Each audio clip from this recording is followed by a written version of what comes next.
Hello बच्चों, आज मैं आपको एक और नई कहानी सुनाऊंगी जिसका नाम है फूटा घड़ा।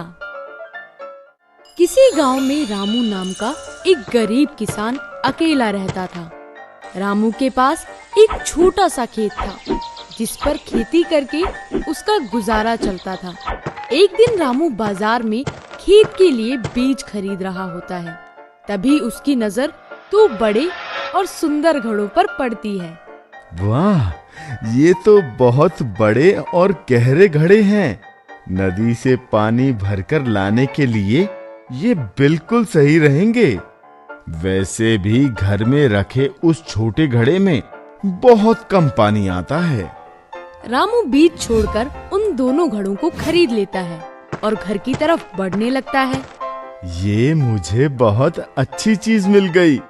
कल से मैं हर रोज इन्हीं दोनों घड़ों में पानी भरकर लाया करूंगा।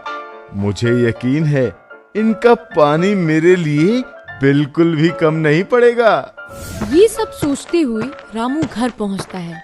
अगली सुबह वो एक डंडे के दोनों किनारों पर रस्सी की मदद से घड़ों को बांध देता है और वो नदी की तरफ चल पड़ता है।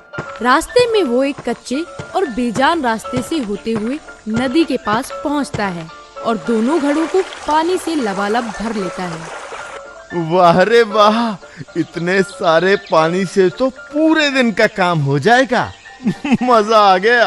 अब तो मुझे 2 दिन तक यहाँ आना ही नहीं पड़ेगा।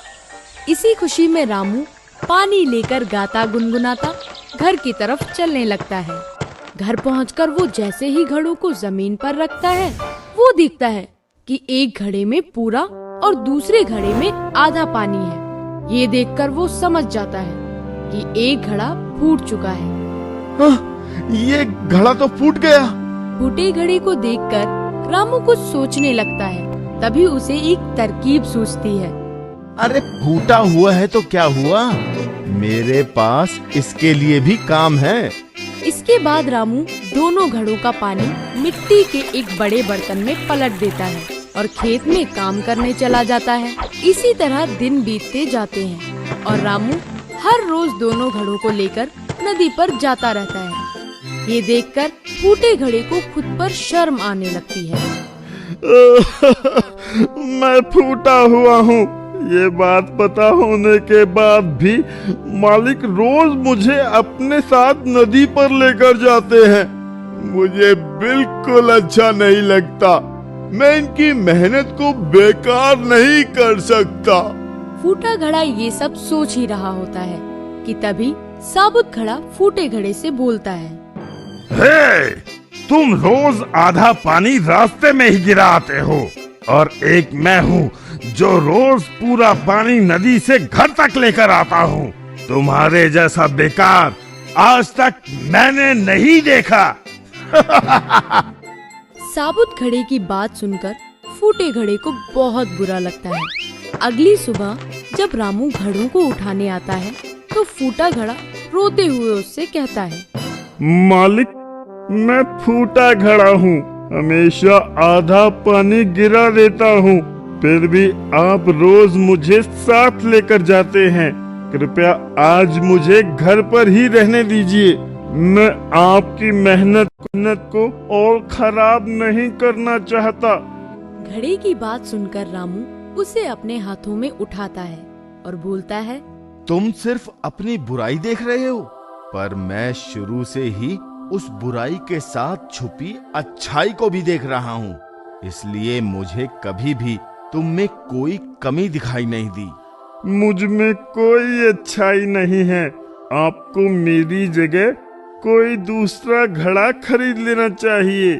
तो ठीक है, आज तुम मेरे साथ चलो और नदी से वापस आते समय वहाँ खिले फूलों को देखना। मुझे भरोसा है उसके बाद तुम अपने आप से प्यार करने लगोगे। रामू की बात मानकर फूटा घड़ा उसके साथ जाता है और नदी से वापस आते हुए सब कुछ भूलकर सिर्फ रास्ते के किनारे खिले फूलों को देखता रहता है। सुंदर फूलों को देखकर वो बहुत खुश होता है, लेकिन घर पहुंचते ही अपने अंदर आधा पानी देखकर वो फिर मायूस हो जाता है। मैंने आपसे कहा था कि मैं किसी काम का नहीं हूँ। अभी रास्ते में जिन फूलों को देखकर तुम अपनी कमी को भूल गए थे, वो फूल किसी और ने नहीं बल्कि तुमने ही उगाए हैं। हर रोज जब हम नदी से वापस घर आते हैं तो तुम्हारा आधा पानी उस धरती पर गिरता है, जिससे उन फूलों को उगने में मदद मिलती है। तो फिर तुम कैसे कह सकते हो कि तुम किसी काम के ही नहीं हो? तो उन्हें मैंने उगाया है। जब पहले दिन मैंने तुम्हारे अंदर आधा पानी देखा, तभी मुझे पता चल गया था कि तुम फूटे हुए हो। इसलिए मैंने उसी शाम वहां फूलों के कुछ बीज बो दिए थे और फिर रोज तुम अपने पानी से उनकी सिंचाई करते रहे। देखो, आज वो बीज कितने सुंदर फूल बन गए हैं। सिर्फ तुम्हारी वजह से आज वो बेजान रास्ता भी खुशनुमा हो गया है और मेरी मदद भी हो गई। इन सब में आपकी मदद कैसे हुई? वो ऐसा है कि अब मैं खेती के साथ साथ उन फूलों को भी बाजार में बेचने लगा हूँ, जिससे मेरे पास थोड़ा अधिक धन आ जाता है। उस धन से मैं खेत के लिए ज्यादा और अच्छे बीज खरीद लेता हूँ। ये सब तुम्हारी वजह से ही हो पाया है, इसलिए आज के बाद कभी खुद को बेकार मत समझना। रामू की बात सुनकर फूटे घड़े को अपनी अहमियत का एहसास हो जाता है। इसके बाद वो खुद से प्यार करने लगता है और फिर कभी खुद को बेकार नहीं समझता।